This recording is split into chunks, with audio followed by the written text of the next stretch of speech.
চট্টগ্রামের গ্রামাঞ্চলে বেড়েছে সাপের উপদ্রব। বিষধর সাপের আতঙ্কে রাতের বেলা চলাফেরা বন্ধ করে দিয়েছেন অনেকে। মূলত বর্ষাকাল হওয়ায় সাপ আবাসস্থল ছেড়ে মানুষের ঘরবাড়িতে আশ্রয় নিচ্ছে, আর এতেই বাড়ছে বিপদ। এর মধ্যে বোয়ালখালী উপজেলায় 2.5 মাসে 42 জনকে সাপে কামড়েছে, মারা গেছেন একজন। স্থানীয়রা বলছেন, উপজেলার বিভিন্ন এলাকায় সাপের উপদ্রব দেখা গিয়েছে। সাপের কামড়ে এক যুবকের মৃত্যুর ঘটনাও ঘটেছে।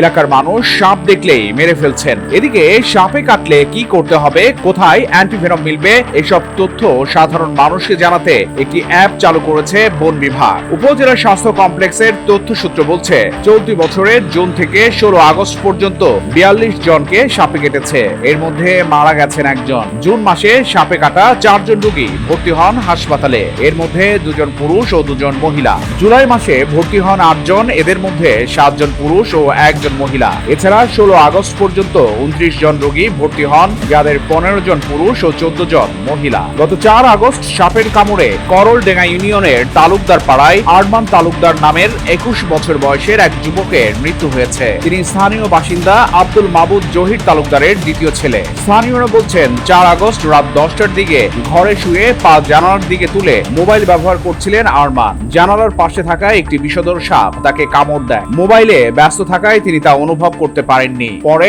অসুস্থতা অনুভব করলে বিষয়টি বুঝতে পারে। এরপর রাতেই পরিবারের সদস্যরা প্রথমে তাকে পটিয়া উপজেলা স্বাস্থ্য কমপ্লেক্সে, পরে চট্টগ্রাম মেডিকেল কলেজ হাসপাতালে নিয়ে যান। সেখানে রাত 2:30টার দিকে তার মৃত্যু হয়। শাকপুরা এলাকার বাসিন্দা আতাউর রহমান চৌধুরী রানা বলেন, সম্প্রতি সাপের উপদ্রব দেখা যাচ্ছে। এক যুবক মারাও গেছে। কয়েকটি সাপ স্থানীয়রা মেরে ফেলেছে। স্থানীয় মানুষজন আতঙ্কে রয়েছেন। আমরা সাপ নিধনে সংশ্লিষ্ট দপ্তরের হস্তক্ষেপ কামনা করছি। সাপের কামড়ে আক্রান্ত রোগীর জন্য অ্যান্টিভেনম সহ যাবতীয় চিকিৎসা সামগ্রী প্রস্তুত রয়েছে বলে জানিয়েছেন উপজেলা স্বাস্থ্য ও পরিবার পরিকল্পনা কর্মকর্তা ডাক্তার জাফরিন জাহেদ। ডাক্তার জাফরিন জাহেদ বলেন, আমরা অ্যান্টিভেনম সহ সাপে কাটা রোগীর চিকিৎসা সামগ্রী প্রস্তুত রেখেছি। আমাদের সকল চিকিৎসককে সাপে কাটা রোগীর চিকিৎসার বিষয়ে প্রশিক্ষণ দেওয়া হয়েছে। এছাড়া যে কোনো সময় চিকিৎসকেরা যাতে বিশেষজ্ঞের পরামর্শ পেতে পারেন, সেজন্য একজন মেডিসিন বিশেষজ্ঞকে ফোকাল পার্সন হিসেবে নিয়োগ দেওয়া হয়েছে। জনসাধারণদের আতঙ্কিত না হয়ে সচেতন হতে হবে। সাপের কামড়ের রোগী এখন আমাদের উপজেলা স্বাস্থ্য কমপ্লেক্সে একটু বেড়ে গিয়েছে। কারণ হচ্ছে, কিছুদিন আগে একটা ছেলে মারা গিয়েছিল। ওই ছেলেটাকে সাপে যে কেটেছিল, ওই ছেলেটা জানতো না এবং আমাদের উপজেলা স্বাস্থ্য কমপ্লেক্সে সে আসে নাই। সে সরাসরি চট্টগ্রাম মেডিকেলে গিয়েছিল, কিন্তু এত দেরিতে গিয়েছিল যে তাকে বাঁচানো সম্ভব হয় নাই।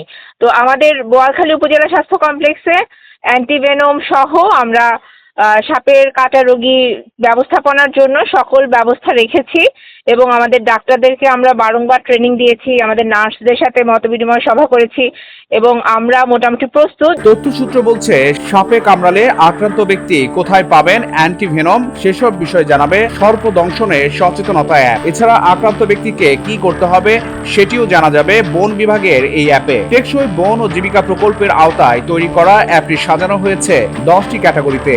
এর মধ্যে রয়েছে সাপের পরিচিতি, সাপের কামড়ে প্রাথমিক চিকিৎসা, সাপের কামড়ের তথ্য প্রদান, অ্যান্টিভেনমের প্রাপ্যতা, সাপ সম্পর্কিত কুসংস্কার ও সাপের গুরুত্ব, সাপ সম্পর্কিত ভিডিও ও সাপ উদ্ধারে প্রয়োজনীয় দিক নির্দেশনা, বাংলাদেশে সাপের প্রজাতি, যোগাযোগ ও জাতীয় জরুরি নম্বর।